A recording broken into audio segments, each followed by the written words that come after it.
Primeiro a gente precisa entender um pouco a respeito do mérito. O mérito, em se tratando de nós cristãos, né, ele é resultado de uma causa, de uma ação que tem uma causa, ou seja, ela tem um começo e tem também uma finalidade, ela tem para onde ir, tem uma realização. Qual é a causa e o fim do mérito? A glória de Deus. A gente pode melhorar um pouquinho isso aí? É aquela pergunta que todo mundo se faz, né? Alguns acertaram na resposta, outros infelizmente erraram. Por que eu existo? Por que eu nasci? Qual a razão de eu estar aqui? Bom, a fé ela nos dá uma resposta plena, completa, né? Que inclusive dá o sentido para essa razão, para essa nossa, o sentido, a razão para essa nossa existência. Por que nós existimos? Para a glória de Deus. Qual é a finalidade da nossa vida? Em que se realiza a nossa vida? Com um diploma, com uma conta gorda no banco? Não. À medida em que nós damos glória a Deus com a nossa vida, né? Inclusive todas as outras coisas devem estar a serviço dessa causa e dessa finalidade, que é a glória de Deus, né? Mas o mérito também, ele traz consigo uma consequência igualmente boa. Qual? O bem do próximo. E aqui nós vimos que esse bem, ele se traduz de uma forma muito concreta. Um copo de água é uma obra de misericórdia, né? O Papa Francisco está nos convidando a retomar as obras de misericórdia, né? Corporais e espirituais. Então, eu realizo o bem do meu próximo à medida em que eu pratico estas obras e recebo delas, sem dúvida nenhuma, o mérito que lhe cabe. E há também uma consequência, que é o próprio bem, né? É o próprio bem. E disso a nossa consciência nos acusa muito bem. Quando a gente se dá conta que errou, quando a gente dá conta que fez que é mal, se essa consciência ela está límpida, se é uma consciência reta, a gente perde até a noite de sono. Ao contrário, quando a gente faz o bem, isso começando dentro da própria casa, a gente dorme melhor. A gente fica com aquela sensação de realizado, né? Poxa, valeu o dia, né? Então, educar pelas virtudes passa por esse caminho. A prática do bem que dá glória a Deus, a razão da nossa existência, a finalidade das nossas vidas. Mas não só a prática do bem, um bem isolado. Eu fiz um bem, me realizar, tá bom, amanhã recomeça tudo de novo, eu dando burro em ponta de faca, dando com os burros na água. Não. A perseverança na prática do bem. De tal modo que para nós não resolve praticar o bem de modo isolado, mas perseverar no bem. E isso é virtude. Se a gente abre o Catecismo da Igreja Católica, ele vai dizer com poucas palavras o que é a virtude. Portanto, a virtude é uma disposição habitual e firme para fazer o bem. Quando a gente se acostuma a fazer o bem. Ei, por que você, sei lá, né, conserva semblante sereno? Por que toda vez que eu olho para você, parece que você está em paz, você tem tanta paciência, você é uma pessoa... É a perseverança, é o hábito de fazer o bem, de progredir no bem, né? E o bem, ele cresce, ele se expande dentro de nós. Essas virtudes, portanto, elas se expandem, elas consolidam em nós, ao ponto de se tornarem virtudes heróicas. O que é uma virtude heróica? É uma pessoa que foi santa. Todos esses que estão representados aqui, Nossa Senhora é a primeira, teve a plenitude de todas as virtudes, a beata Elisabeta Canônico perseverou na virtude. A virtude se dilata na vida da pessoa, ao ponto, ela chega ao ponto da heroicidade. Então, por isso os nossos heróis, os heróis que devem ser apresentados para as nossas crianças desde cedo, não é o Super-Homem, o Batman, o Homem-Aranha, isso é do meu tempo, né? Eu já nem sei mais quem são, né? Mas os nossos super-heróis são esses aqui, ó, que chegaram à heroicidade da virtude. Homens e mulheres, com exceção de Nossa Senhora, tão pecadores e limitados quanto nós, mas que progrediram nesse caminho. É claro que depois tem a obra da graça também. Num caminho de virtude, nós nunca estamos sozinhos. Nós vamos ver isso daqui a pouco, né?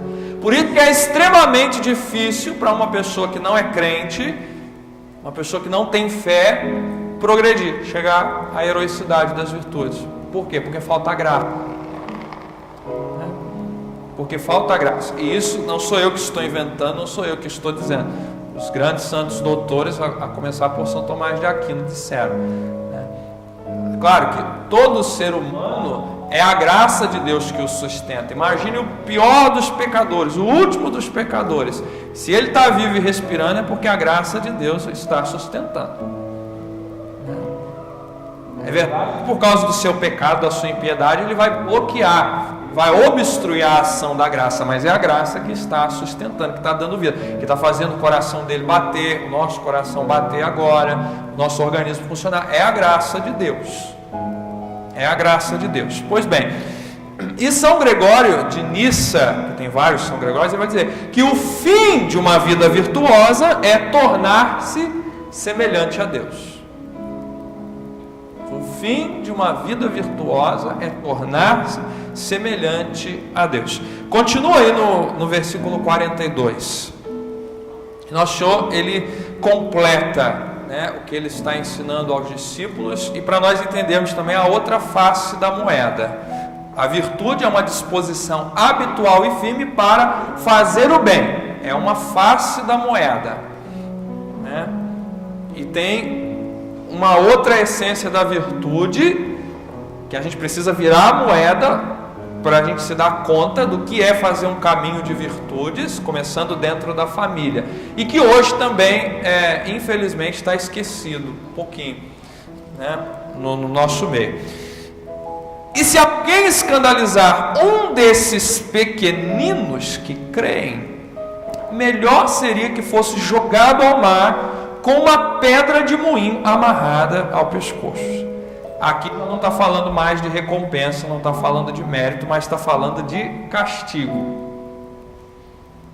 Castigo, O castigo em razão de algo que é mal.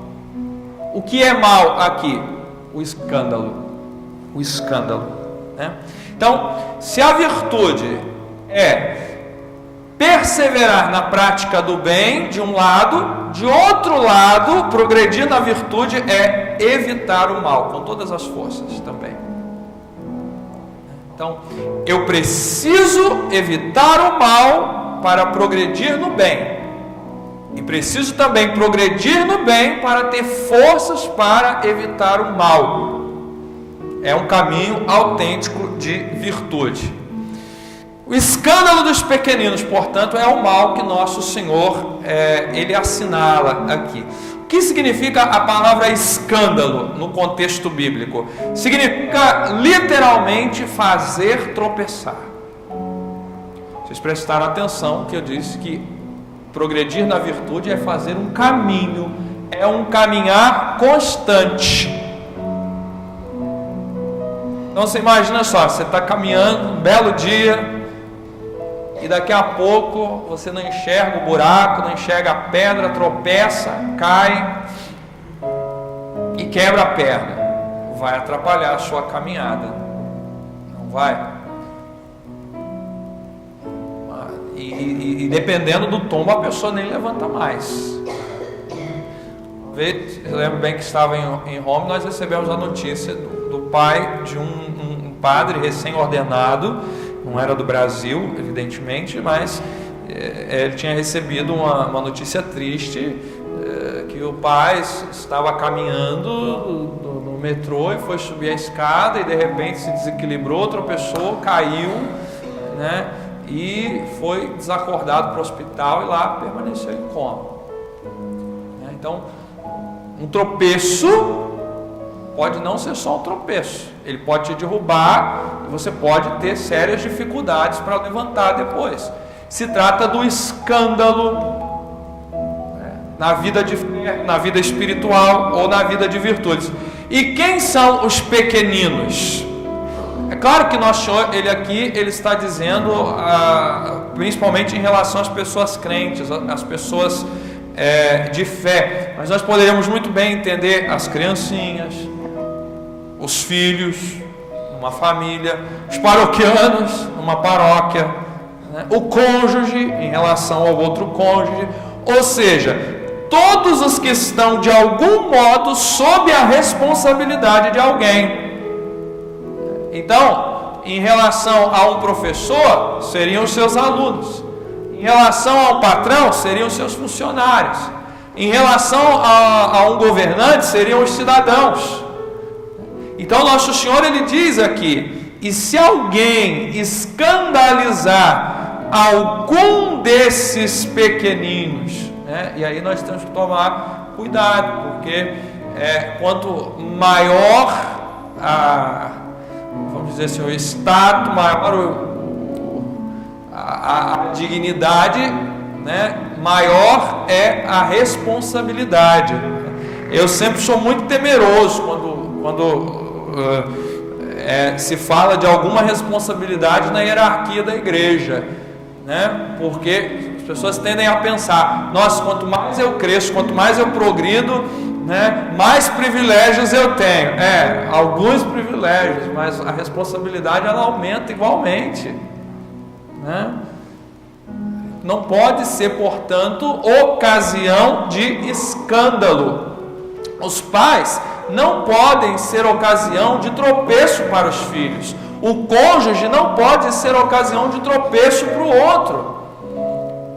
Se dentro de uma família tem uma pessoa de fé, tem uma pessoa crente, e essa família tem pessoas que ainda não descobriram a fé, a pessoa que tem fé, que vem à igreja, ela tem que ter um cuidado todo especial para ela não ser ocasião de escândalo, a começar pelas pequeninas coisas. E os senhores sabem bem que o mundo ele cobra mesmo, ele cobra que é uma beleza. Você pode acertar 99 coisas durante o seu dia. Você errou uma, se você é uma pessoa de fé, vai ter alguém ali perto de você para te cobrar. E que bom, para a gente não esquecer quem nós somos. Que o nosso testemunho é importante. Por isso, a resposta é essa mesmo: educar para as virtudes, evitar o mal e progredir na prática do bem. A beata Elisabetta Canori Moura viu isso de uma forma maravilhosa. Ela tinha de tudo para largar tudo, né? O ditado nos diz: chutar o pau da barraca e falar: não quero mais, vou embora. E ela falou: não, Deus me deu o meu marido e as minhas 2 filhas para que eu os salvasse.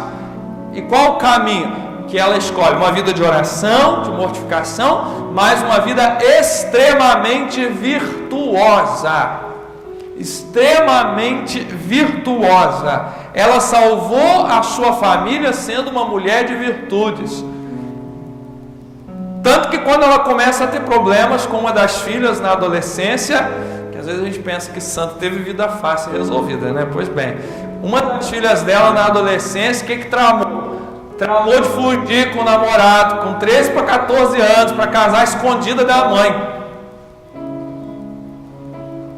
né? E ela muito avisada, porque rezava muito, né? E também tinha pessoas boas que vieram avisar que a filha estava tramando. Ela conseguiu pegar aquilo, né? Desarmar aquele plano, né? E sentou com a filha e conversou com a filha, né? O que ela propõe para a filha? Uma vida de virtudes, uma vida de graça de Deus. E o marido que ainda não tinha saído da impiedade, vejam como que é importante, né? O testemunho virtuoso. A filha vai apelar para o pai que era ímpio, porque a pobrezinha já era, se deixasse, já era uma ímpiazinha, né? E o pai já sente a força da virtude daquela mulher. A Bíblia diz que a mulher virtuosa, ela tem dentro de si uma força varonil. E ele corrige a filha mesmo na impiedade, e fala: sua mãe, o que seria de nós dentro dessa casa se não fosse a sua mãe? E quando ela morre, que ela tinha avisado para ele, né? Um dia ele debochando dela, pelo fato dela ser uma pessoa muito bondosa, muito caridosa, recebia muitas pessoas em casa, levava para rezar diante de uma imagem da Sagrada Face que ela tinha, né? E ele debochando dela, zombando dela, né? E ela fala, né, para ele, ela fala: você fica debochando de mim porque eu sou uma beata. Claro que nesse sentido estava usando um termo muito pejorativo, né? Zombando mesmo. E ela fala: você ainda vai celebrar a missa, né? E o marido olha meio desacorçoado: mas o que você está falando, né? Porque você sabe bem que para ser padre a pessoa não pode ser casada, né? Aqui no Ocidente tem que ser celibatário. E o marido logo se dá conta do que a esposa está falando, né? E pergunta para ela: mas por acaso você está pretendendo morrer antes de mim? E ela olha para ele bem sério e fala: bem antes de você, né? E quando ela vem a falecer, as filhas, um luto profundo, uma tristeza profunda, porque a mãe era a coluna, pela sua vida de piedade, de fé e de virtudes, era uma coluna robusta dentro daquela casa. E o pai se pergunta diante das filhas e diante de outros parentes: o que vamos fazer sem a Elisabetta dentro dessa casa, né? E para espanto, isso a filha mais velha, que depois se torna freira, ela narra esse episódio, né?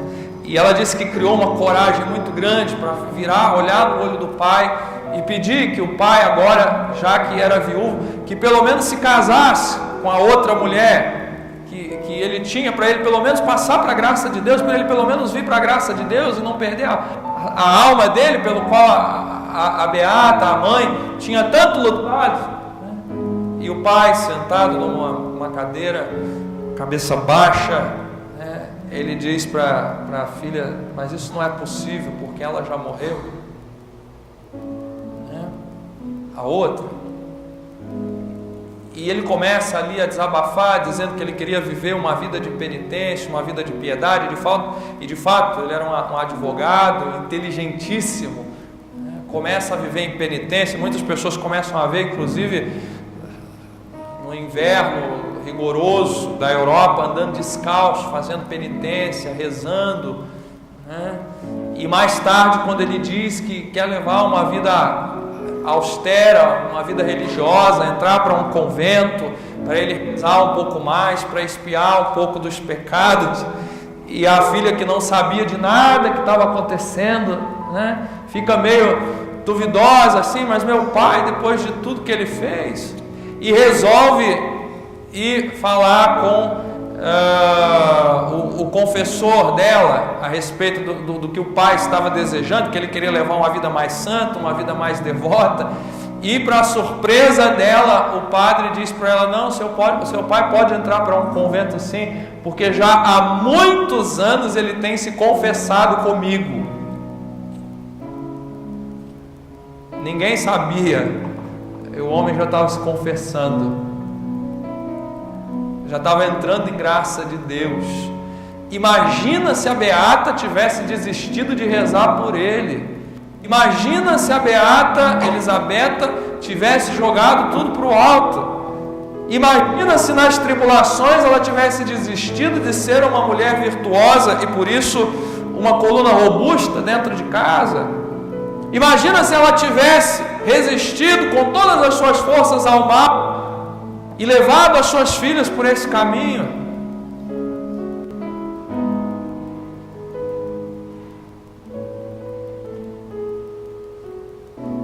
resto da vida dele eu conto até o fim dessa novena de comunhões que nós estamos fazendo. Porque o homem, ele morre em graça de Deus e morre em santidade mesmo, viu? De ímpio, adúltero, que queria matar a mulher, fanfarrão, morre com fama de santidade, de diretor espiritual, de muitas almas. Vamos pegar novamente os versículos 43, 44 até o 47, porque Nosso Senhor aqui, ele nos dá um programa de como evitar o escândalo e alcançar os méritos das virtudes, tendo em vista a glória de Deus.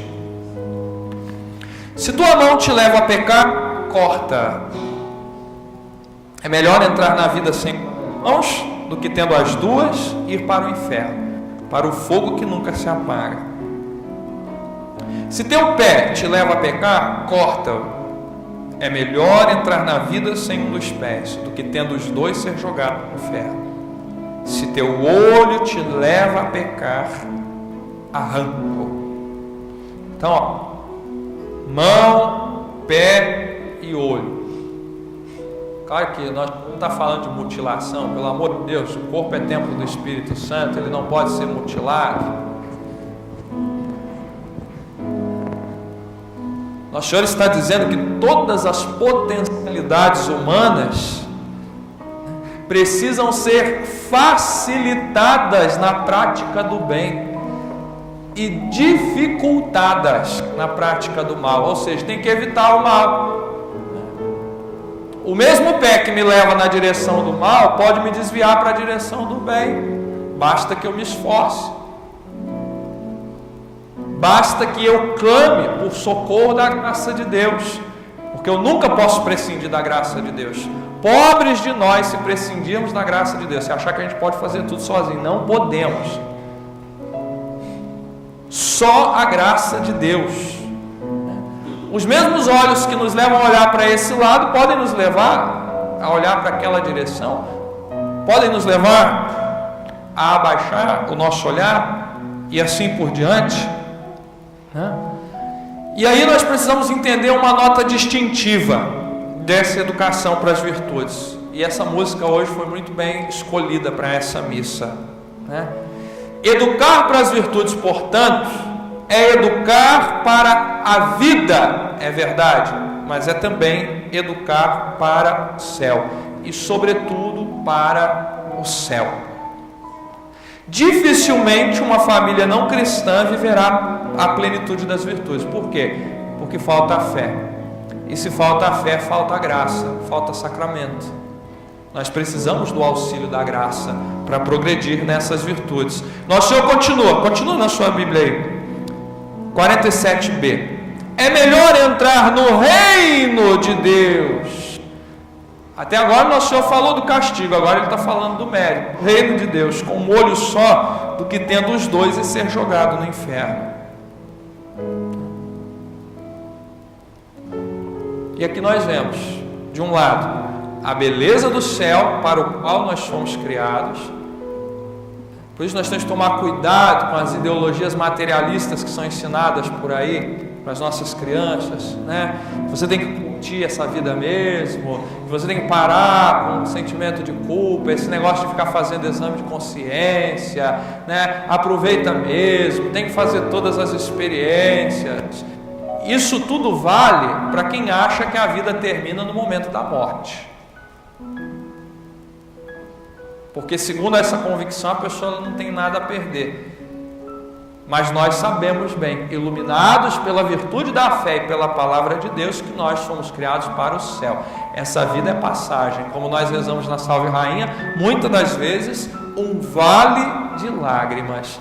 Portanto, a meta de toda família cristã deve ser formar cidadãos para o céu. Não podemos perder o céu de vista.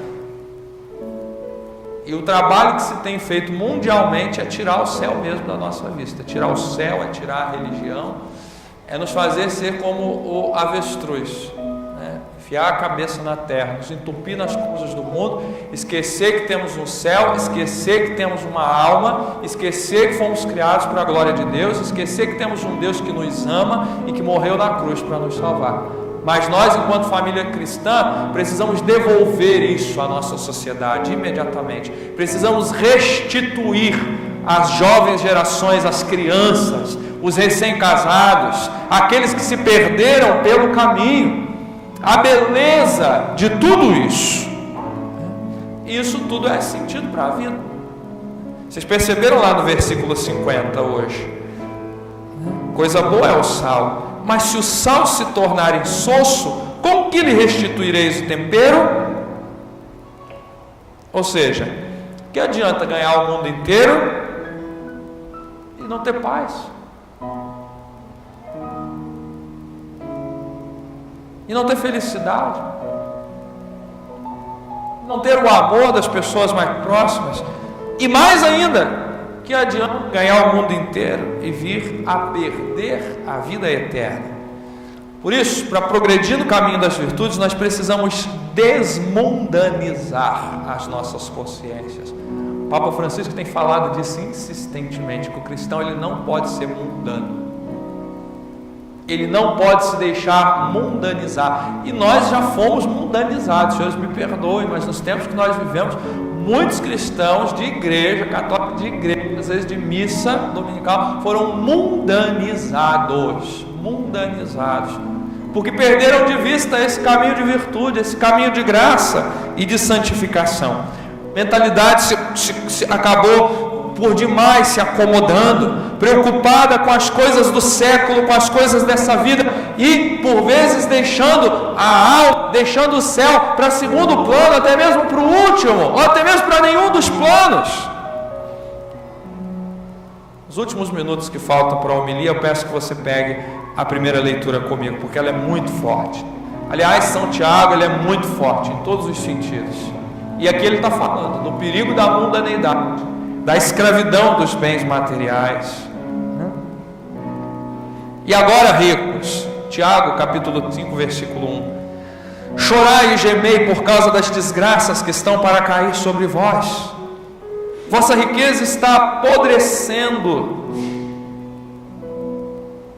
Gente, apodrece mesmo. Eu estava vendo depois da enchente, a umidade está subindo pelas paredes. No dia desse eu fui ver, abrindo o cofre, as moedinhas, notas que vocês põem, apodrece tudo. Muito pouco tempo, não é que apodrece tudo. Apodrece, o bem material apodrece. E as vossas roupas estão carcomidas pelas traças. Não precisa ficar nem muito tempo guardado, basta você deixar lá do inverno para o outro. Você vai tirar do inverno, está tudo. Vosso ouro e vossa prata estão enferrujados. Amontoastes tesouros nos últimos dias. Vivestes luxuosamente na terra, entregues à boa vida. Quantas famílias fazem disso o programa de uma vida inteira? Entregues à boa vida. Trabalha para torrar dinheiro, para consumir com churrasco, com cervejada, para mostrar para a rua que tem a casa melhor, a televisão melhor, o carro melhor, né? Cevando os vossos corações para o dia da matança. E às vezes não precisa nem mostrar para os outros, né? Porque às vezes a gente fala, não mostro para os outros, mas às vezes a gente precisa mostrar para a gente mesmo, né? Cevando os vossos corações para o dia da matança. O coração denota o interior, ou seja, a alma. Cevando a alma para o dia da matança. E aqui nós temos pelo menos duas explicações, porque cevar quer dizer engordar, inchar, tornar pesada. O que o Senhor vai dizer em Mateus capítulo 7, versículo 13 e 14? Que o caminho do céu ele é largo, é para quem está inchado e pesado? É estreito. É estreito. Então quem está com a alma cevada não vai passar pela porta do céu. E a segunda explicação, a matança. Que dia da matança que é esse? Vocês sabem bem que o animal, quando ele é cevado para o abate. Ele está sendo cevado para passar o corte nele, a faca afiada, né? O abate quer dizer o fim, um animal de corte. Irmãos, agora é pesado, mas é o que São Tiago está dizendo. Quando a gente não se preocupa com a salvação da nossa alma, a gente não passa de animal de corte. Não passamos de animal de corte. Tudo termina com o dia da morte. O salmista vai dizer isso de uma forma muito bonita, se você pegar o salmo da missa: não te inquietes quando um homem fica rico e aumenta a opulência de sua casa, pois ao morrer não levará nada consigo, nem seu prestígio poderá acompanhá-lo. Academia para a alma, portanto, para a alma não ficar cevada, não ficar gorda e não passar pela porta estreita. A academia da alma é um caminho de virtudes, e a missão da família cristã é formar homem para o céu. Se a família cristã entende que ela tem que formar cidadãos para o céu, ela com certeza vai entregar homens virtuosos para a sociedade. Eu achei muito bonito, porque esses dias parou eu estou a ponto de sair das redes sociais, de abandonar a internet. Eu vou fazer isso, tudo está caminhando para isso. A paróquia vai levar tudo, divulgação, as mensagens, tudo. Eu estou saindo, estou dando tchau para esse mundo, porque eu estou enxergando que o meu ministério ele vai ser muito mais fecundo ali, naquela casinha ali, É ali que Nosso Senhor vai agir com força, na minha vida e na vida de muitos. Mas me parou uma reportagem muito bonita de uma senhora, acho que ela teve uns 10 filhos, lá do norte do país, né?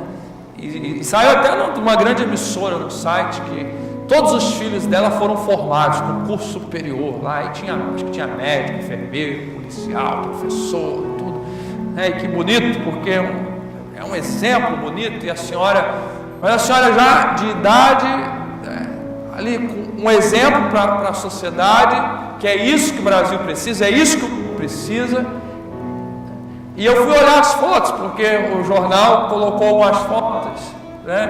E dentre essas fotos, que certamente a família fez questão de colocar, aonde eles têm uma foto, a família toda juntas? Aonde vocês acham? Na igreja, bem perto da família, um crucifixo, eu vi que era um altar, uma capelinha simples, mas todo mundo dentro da igreja. Se a família descobre que ela é chamada a dar formar cidadãos, pessoas para o céu, ela vai entregar homens e mulheres virtuosos para a sociedade. E está aí a resposta que nós tanto precisamos nos dias de hoje. Louvado seja nosso Senhor Jesus Cristo. Para sempre seja louvado.